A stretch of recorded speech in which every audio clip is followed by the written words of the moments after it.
Hello everyone, আজকে যে ব্লাউজটা দেখতে পাচ্ছ তো এটা একটা ওড়না দিয়ে রেডি করা হয়েছে ব্লাউজটা। আর ওড়নাটা একটা ধার ছিঁড়ে গেছিলো, বাট এটা নতুন ছিল। ওড়নাটা একবার হয়তো পরা হয়েছে, তো সেরকম নতুন ছিল তাই করা হয়েছে। আর ভেতরে যে লাইনিংটা দিয়েছি ওটা একটা ব্লাউজ পিস ছিল, তো ওটা ঘরে পড়েছিল। আর ব্লাউজটা যাই হোক, ব্লাউজটা আছে প্রিন্সেস কাটিংয়ের মধ্যে। আর এখানটায় যে সেলাইটা দিয়েছি সচরাচর আমি এই সেলাইটা দিই না, তো এটা কাস্টমার রিকোয়ারমেন্ট অনুযায়ী দিই। আর ব্যাগটা আছে রাউন্ড নেকের মধ্যে, আর ফ্রন্টটাও রাউন্ড নেকের মধ্যে আছে, অ্যান্ড স্লিভসটা আছে 3/4 মধ্যে, বাট পাপ স্লিভসের মধ্যে আছে।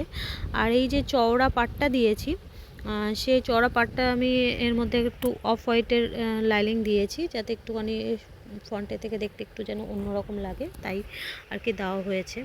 তো বেশ ভালো লাগছিলো। আর আমি এই হাতের এখানটা আমি দুটো হুক দিয়ে দিয়েছি।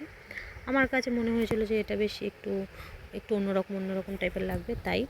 আর হ্যাঁ, আর বলছিলাম যে ভেতরে যে ব্লাউজ পিসটা দিয়েছি, তো ব্লাউজ পিসটা আমার একটা শাড়ির ছিল, বাট ব্লাউজ পিসের কোয়ালিটিটা, কাপড় কোয়ালিটি এত খারাপ ছিল যে ওটা ব্লাউজ বানিয়ে পরার মতো ইউজফুল টাইপের কোনো ব্লাউজ পিস ছিল না। আর আমি লটকানটা এরকম রেখেছি, কি রাখবো ভাবতে ভাবতে মনে হলো যে এরকম একটু লটকান রাখলে কেমন হয়, তো সেই অনুযায়ী রাখলাম।